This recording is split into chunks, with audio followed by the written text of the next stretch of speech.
oleh ZPM hianin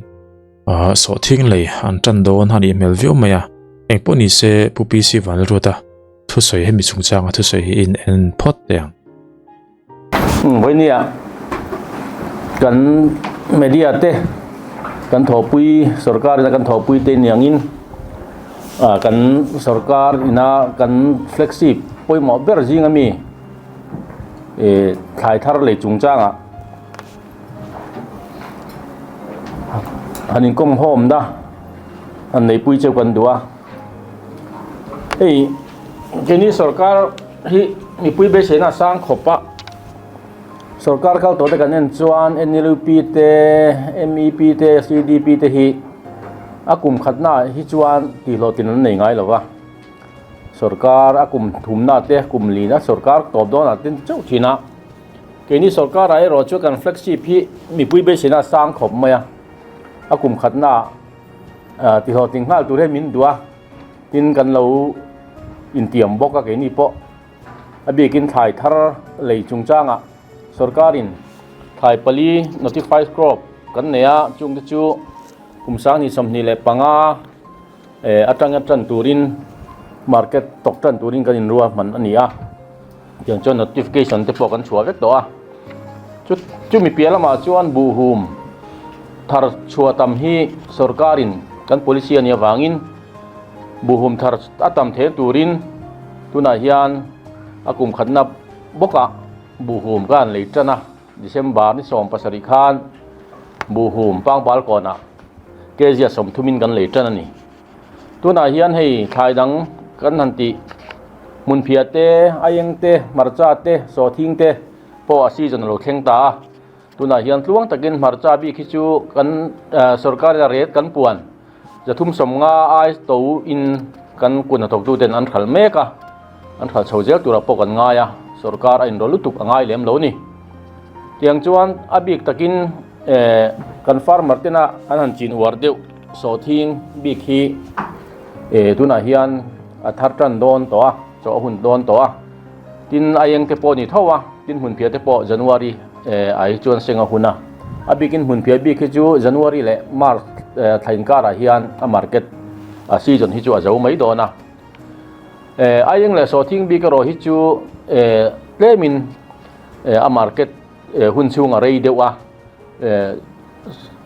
June tha han thlen thei chang te po ma tiang chuan tuna hian kuna tok tu ten sarkar an clear meka voinia hian kan han in kom du na chan cheu le min puan jar sakula kan du chu a sawhthing bi khi ni ta ni sawhthing hi India ram hun thang tha ten ching ve a bikin South India khuan an chinga sa hle maya in Central India te po khuan chin na state engma zat om boka tuna hian sawhthing hi kumina hian South India lama khuan atam em maya in sedanga pon thar tha runa chal te thlengin tuna hi sawhthing re thi asang lo ni an thar tama wangin kezia somni atanga somni panga inkar borvel hi an khal dan ani meka chu tiang ani awang chuan kan sawhthing bayar tur lian tho hi tuna hian South India lama te heta Central India lama te tuna hian an lei khom meka kulama re tlawm zo ka an la lei the wangin kan bayar te hi kan Mizoram lam an la ron hoi lo ni chu mi ni awang chuan tuna hian sawhthing ret Mizoram po alap sang lo wa tuna hian sawhthing hi kan lo soi to angin ke jia somnga a an thal the turin tuna hian secondary collection center somnga pali kan ruam man meka secondary collection center kan han ti chana po hi primary collection center po om thowanga primary collection center a khan cheng somnga aya tu an thal thei chuan secondary collection center kha anon pur khen kherangai chung lova amar chu sawhthing ret alo niam dewa alo that lo deu don ni chuan secondary collection center a khan sarkarin February ni som ni atangin sarkarin kan lei tan don ani chumi ne wang chuan chumin ani ama engemo local man modern omani chuan red thalo de panan local ve the kha chu an thu ni se amor sarkar enroll chin tur ro chu February ni somni atangin state day atangin heng secondary collection center a hian sawhthing kezia somnga in sarkarin kan leidon ani chumi kan han ruam man na chuan tuna kan soita han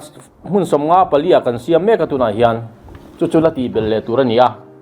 tuna hian district agriculture marketing committee kan din felvek to chung ho chuan an district huam chunga an lo boi pui vekanga heng secondary collection center tura hian leituring kan buatsaih don ani heng kan ti chana hi support price kan pedon in tia te po min ti mai thea amaro chu kan farmer te hian kan lo soilok to angin kezia somnga an khal then tur hi kan ngai tua heta leitu tena market anon ti chiat kan lo wangin sarkar kha kan lo tang don ani bera simi tur chuan ma kan la kan tuna hian kan in buatsaih meka kan in buatsaih chu kan zo thokhat to vio lain tuna hian kan thopui tur kan bayar tam tak te hi phai lama sawhthing an la mundang an la boi pui wangin tuna hian helama an ron hoi thei ri lo wangin heng hi ruam man kan siam ania chu wang chuan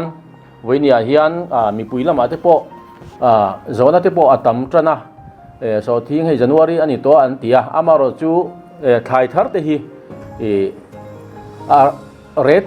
red nei ania wangin tuna hian India ram hun tam zoka sawhthing an la chaw mek awangin red hi omjela nei lo awangin ke ni chuan February ni somni lo ngak ram turin kan farmer te kan chadua July chuan chumi lo ngak the lo sumle pai har satna wanga lo hal du anom chuan khang chu an thu ni se sarkar awain ro tur ani lowa amaro chu sarkar ero chuan hun week siamin February ni somni hi romanna an siam ani eta leinge turin February somnia le tran nge turin tuna hian kan in buatsaih mup ani DMC kan tia district agriculture marketing committee 10 romanna an siam ke ni helma marketing board lampon romanna kan siam to chu kan tumdan ani hi puya tam thiang beri milo puanjar sakula khalaya khan zona te aum chung chu han soifia tul kan tia wenia hian nangni kal tlangin inzara mi puiten an lo ole paka a video chu ni de bermaya en poni sai ZPM chun sawhthing lein tan do nia poni se lo tling ngei se he thili chu dom vio maya ani lo ni chuan opposition bok hi